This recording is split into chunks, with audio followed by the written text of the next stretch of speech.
Plano de Voo, o podcast do Sebrae RS. Olá, olá! Todos prontos para uma edição mais do que especial do Plano de Voo? Então sejam bem-vindas e bem-vindos. Eu sou Alexandra Zanella, jornalista, empreendedora e a mediadora deste podcast. Este episódio do Plano de Voo é especial. Hoje recebemos para o nosso papo semanal a maior investidora anjo do país e participante do Shark Tank Brasil, a Camila Farani. Com tanta responsabilidade, não poderia ser diferente. Camila tem uma agenda super corrida, mas ela conseguiu reservar um tempinho para conversar com o Plano de Voo e compartilhar com a gente algumas lições da vida do empreendedor. Antes de começarmos esse papo, vale lembrar que a Camila vai estar na edição especial de 30 anos da Mercopar. Camila participa do painel Histórias que Inspiram, no dia 6 de outubro, às 6 da tarde. Fica com a gente que no final deste episódio eu conto tudo sobre a Mercopar. Camila Farani é fundadora da boutique G2 Capital e uma das empreendedoras mais inspiradoras do Brasil. Seja bem-vinda ao Plano de Voo, Camila. É uma honra te receber aqui no nosso podcast. Alexandre, eu que agradeço aí a todo mundo do Plano de Voo e a todo mundo que está ouvindo a gente aqui. E quem também está conosco é o gerente de competitividade setorial do Sebrae RS, Fábio Krieger. Seja bem-vindo, Fábio! Muito obrigado. Estou muito contente de estar aqui interagindo com vocês, especial com a Camila. Sou um fãzão da Camila. É difícil de acompanhar a Camila, imagino como é que é a rotina dela, né? Nas redes sociais, no Shark Tank. Então, Camila, obrigado por estar conosco. Fábio, eu que te agradeço, viu? E agradeço mais uma vez o Sebrae, nossa, meu parceiro de tantos anos e que faz tanto aí pelo empreendedorismo brasileiro, de verdade, assim. Legal. Camila, a tua carreira está em ebulição, assim, efervescente, né? Impressionante. Eu estava comentando agora há pouco quanto é difícil te acompanhar. Imagino que para ti, quando tu olha para trás agora e enxerga a tua carreira, consegue destacar, eu sei que é um conjunto de fatores, mas algum ponto de inflexão na tua carreira, assim, que foi que talvez tenha dado o boom de ampliar os horizontes, não? Então, eu tive alguns pontos de inflexão, né, gente? Assim, pontos de inflexão, pessoal, é importante, né? A gente que é do mundo empreendedor, a gente tem quase o nosso empreendedorês, né? A gente fala, ponto de inflexão, gente, é quando você está no momento da tua vida e acontece determinada coisa, a tua vida, ela muda drasticamente. Pode ser ou muito bem, ou, enfim, ou ela pode também dar... Mas que também a parte ruim, ela também te leva para o bom, se você souber reagir como aprendizado, né, Fábio? Então, sim, eu tive, assim, um dos momentos que eu tive que foram importantes foi quando eu tinha ainda 19 para 20 anos e eu trouxe um novo tipo de cafés, uma nova carta de cafés para o negócio da minha mãe, e ela não acreditava, ela falou, como é que você vai vender café gelado se a gente mal vende café quente, já tá difícil, você vai vender café gelado, que história é essa? E eu sabia que aquilo, eu tinha feito um mapeamento de concorrência, eu tinha feito, gente, não com essas palavras, tá? Ninguém com 19 anos falava com essas palavras lindas, então esquece, então... Falei, mas mãe, se eu colocar aqui ou aumentar em 30% do seu faturamento, você me dá um percentual da sociedade? Ela falou assim, você não vai conseguir, porque além de ser difícil vender o quente, a gente está no inverno.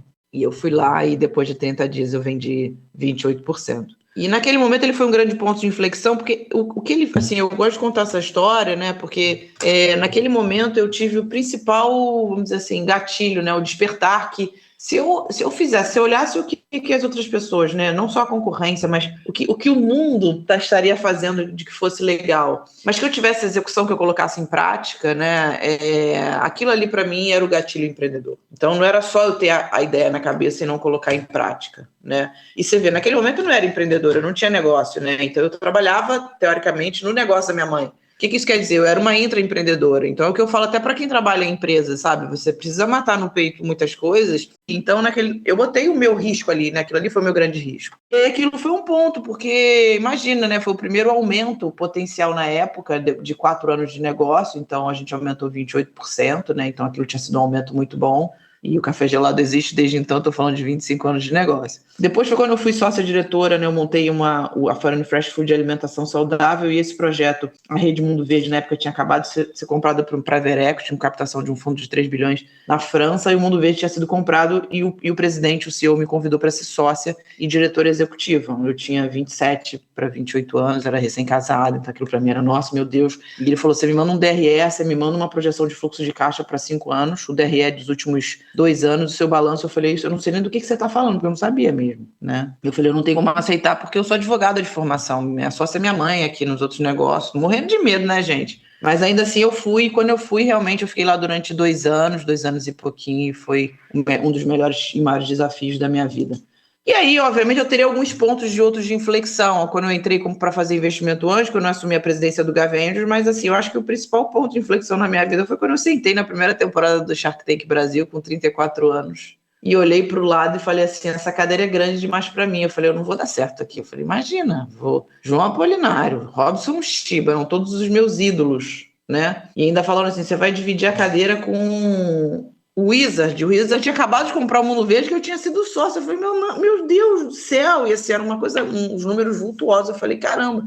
Mas eu já era mais conhecida dentro do movimento, do segmento de startups, né? Então, eu tinha um conhecimento de tecnologia, né, Fábio? Mas quando eu sentei naquela cadeira ali e eu vi os empreendedores entrar, eu falei assim, caramba, assim, agora o meu propósito, que é de fato transformar, né, através do empreendedorismo. Então o Shark Tank ele é uma ferramenta para isso, então isso só se amplificou. E Camila, você tem, né, essa história tão bonita, mas tu tem alguma história para contar pra gente da tua carreira, de algo que não deu tão certo, assim? Tu aprendeu com alguma falha? Conta pra gente. Eu acho que a gente história. Podia pensar, viu, Sebra, alguma coisa junto, só para falar das falhas dos empreendedores, que são importantes mesmo trazer isso, sabe? Não é para trazer só vitória, assim, é que eu falo, assim, eu estava na live agora, o pessoal eu assim, perguntando, Camila, do curso, etc e tal, aí me perguntaram, Camila, você acha que eu vou fazer? Eu vou falar, o meu curso não é para você, eu não vou ficar aqui vendendo por uma coisa que eu falo, não, entende, assim, eu acho que você deve procurar o curso YXZ, entende? O meu maior compromisso é com a minha verdade, né, com a minha legitimidade, então é óbvio, eu ficaria aqui fazendo 150 podcasts, fica aí pra gente pensar numa parceria, Fábio. Mas, assim, eu tive, por exemplo, no próprio Mundo Verde, quando eu montei a primeira operação, eu tive um erro muito sério de custo de mercadoria vendida de CMV, que resultou onde eu tinha ali quase um prejuízo de 25% ao mês. Nossa, eu quase morri. Eu falei, meu Deus do céu, assim, caramba. Por quê? Porque eu não gostava de fazer, eu não gostava de ficar no financeiro, mas eu entendi que eu não precisava ser financeiro, mas eu precisava minimamente entender do financeiro.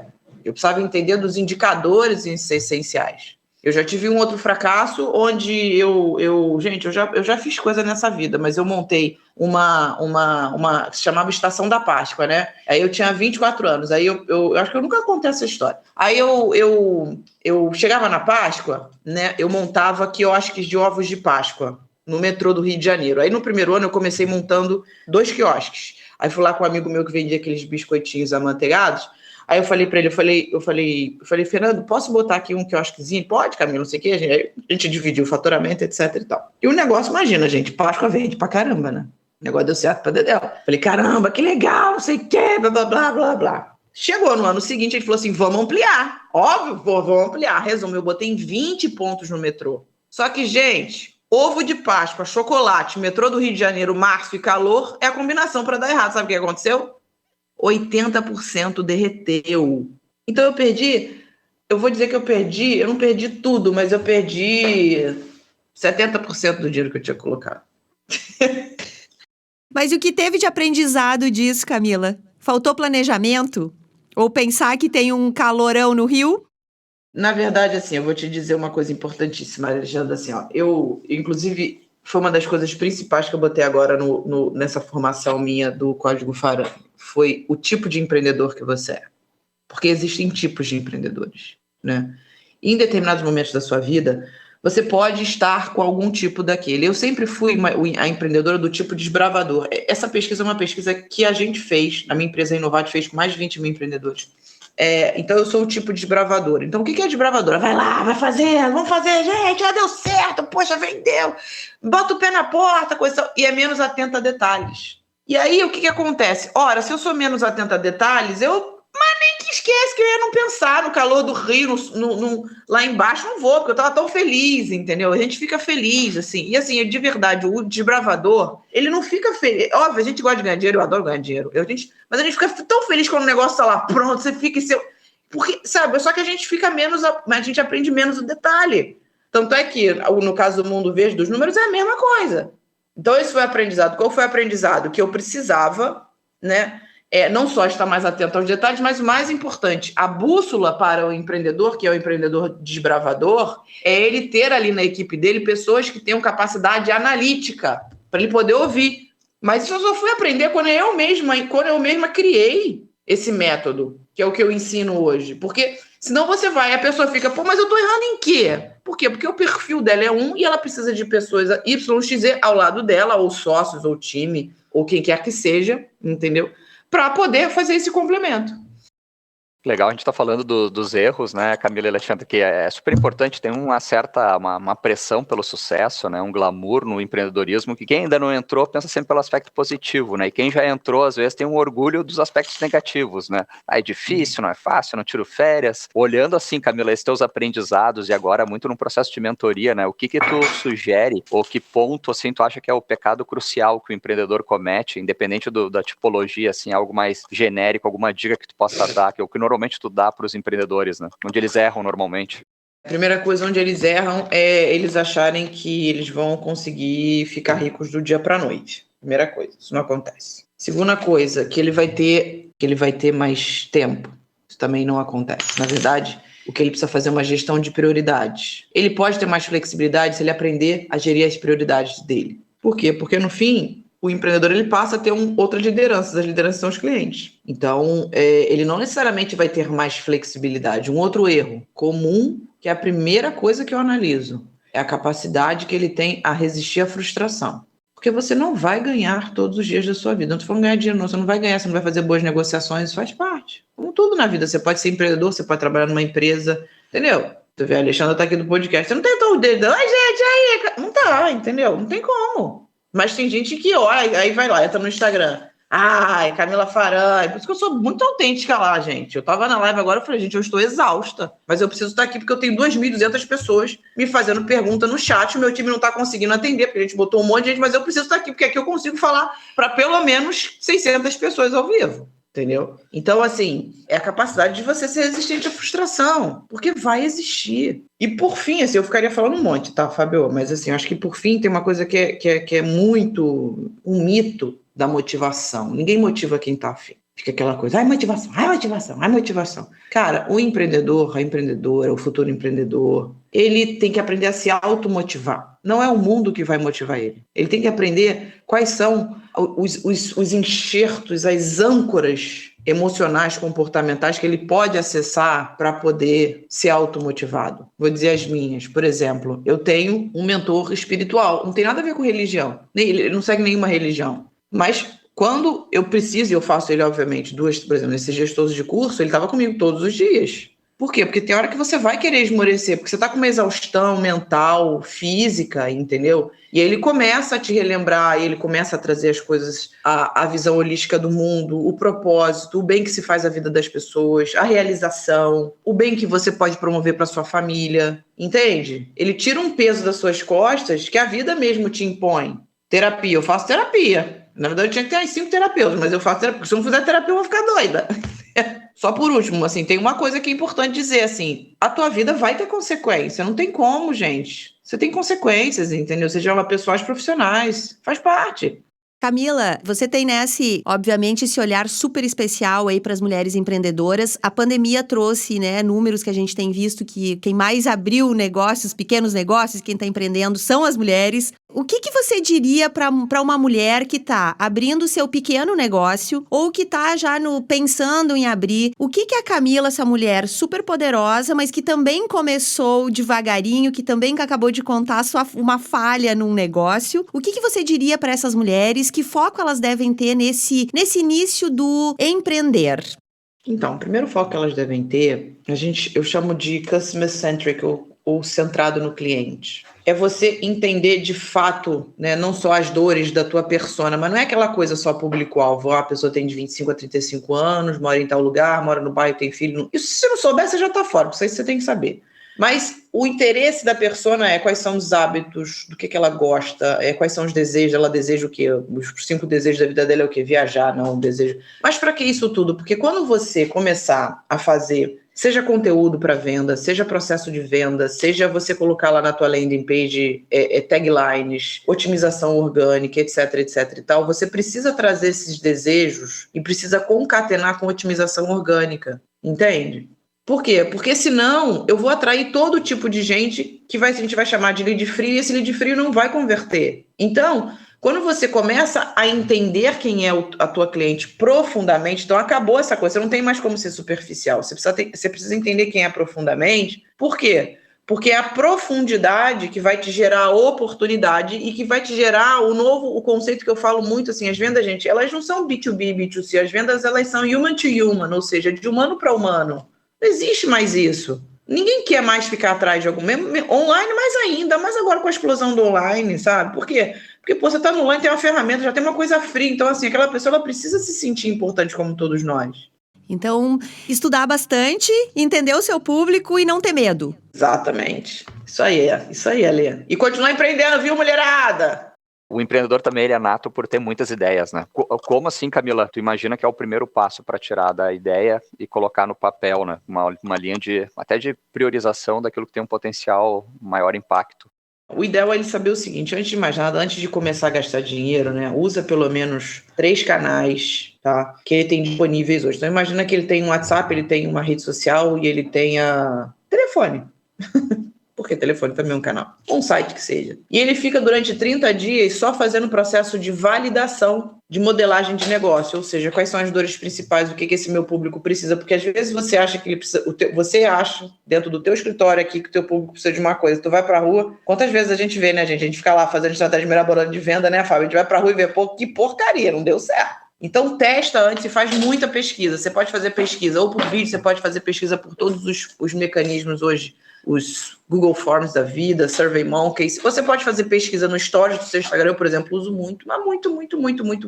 Você pode fazer pesquisa por e-mail. Então, antes de mais nada, é isso. Depois que você criou esse primeiro produto, você vai lá, tá lá no meu feed, você baixa a ferramenta do Mínimo Negócio Viável, eu posso mandar para vocês gratuito, gente, não tem nada, entendeu? E ali eu ensino, na prática, como que você cria um negócio do zero, inclusive sem precisar de dinheiro no início. Camila, então recentemente você esteve, né, num evento do Sebrae na Zona Sul, em Pelotas, né? Logo agora você vai para Caxias, na Serra. A Camila tá quase uma gaúcha?